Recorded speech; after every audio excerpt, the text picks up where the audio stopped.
नमस्कार मित्रों, मैं अभी लूनी नदी के किनारे बालोतरा में खड़ा हूं।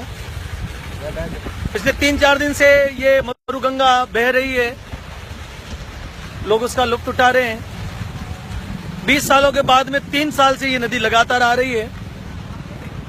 मैं 2-3 दिन से इस नदी को देख रहा हूं और यहाँ पर किनारे पे आके एक बात को सोच रहा हूं जो पिछले 15 सालों से मेरे दिमाग में नियमित रूप से चल रही है कि नदी का पानी आकर और बह के समुद्र में चला जाता है और इसके किनारों पर रहने वाले लोग इस पानी के लिए तरसते हैं। हमारे यहाँ के जनप्रतिनिधि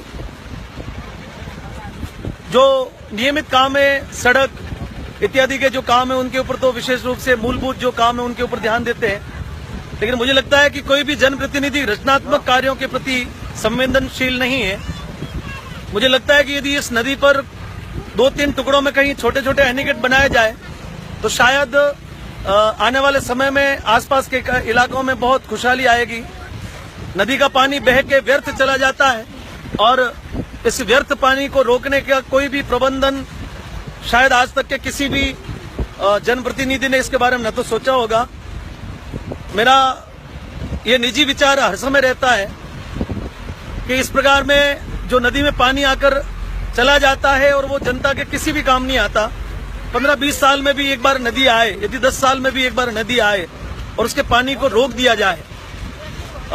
लूनी नदी बहुत लंबी है और गोविंदगढ़ से प्रारंभ होकर ठेठ कच्छ की खाड़ी तक ये गिरती है। इसमें कहीं पर बहुत चौड़ी है, कहीं पतली है, कहीं गहरी है। श्रीनगर के आसपास ये नदी बहुत संकड़ी और बहुत गहरी है। 3-4 साल पहले मैंने एक रिपोर्ट बना के प्रमुख लोगों तक पहुंचाई थी कि यदि कोई छोटा बांध या फिर छोटा एनीकट जिस प्रकार की सुविधा हो, यदि इस नदी के बीच में कहीं बनाया जाए और 3-4 साल में एक बार भी ये नदी आए और उसका पानी जब अंतिम में कम गति उसकी हो जाए, जब पानी चल के लास्ट में 1-2 फीट रह जाए और उस नदी को यदि रोक दिया जाए उस पानी को और 3-4 फीट तक इस नदी को लगभग 100-150 किलोमीटर की दूरी पर यदि भरा जाए तो मुझे लगता है कि आने वाले समय में ये पानी जमीन में रिस के आसपास के 50-60 किलोमीटर के बहुत लंबे चौड़े दायरे को सिंचित कर सकता है। ये पानी धरती में उतरकर किसानों के लिए खुशहाली ला सकता है। मैं स्थानीय विधायक जी और हमारे यहाँ के मंत्री जी अमराराम जी के चौधरी जी के ध्यान में ये बात निश्चित रूप से दिलवाना चाहता हूँ कि आप विधानसभा में इस प्रकार का कोई प्रस्ताव पारित करें, प्रस्ताव को दें। सरकार करोड़ों रुपए ऐसी योजनाओं पर खर्च करती है जिन योजनाओं को कई बार कोई अर्थ नहीं निकलता, योजनाएं फेल हो जाती। करोड़ों रुपए, अरबों रुपए सरकार की ऐसी कई योजनाएं मैंने देखी है जिसपे करोड़ों रुपए लगे और सारी योजनाएं फेल हुई।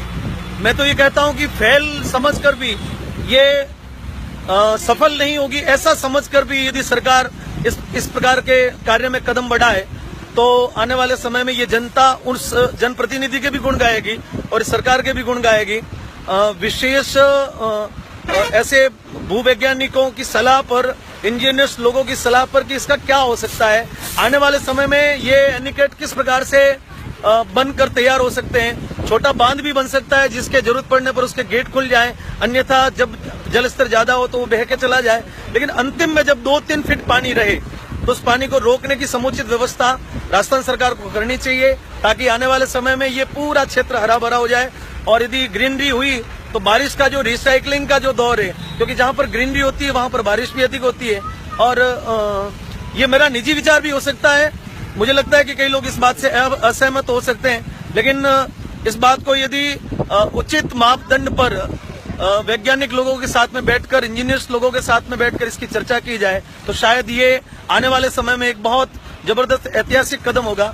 मैं यहाँ के विधायक श्री अमराराम जी चौधरी जी से एक बार फिर इस प्रकार की मांग करता हूं अपनी ओर से कि इस प्रकार का प्रस्ताव आप एक बार विधानसभा में रखें। सड़कें बनाना, नालियां बनाना, खालियां बनाना, ये सारे काम तो मूलभूत कोई भी विधायक करवाता है और आप भी करवाते होंगे, दुनिया में और भी करवाते होंगे।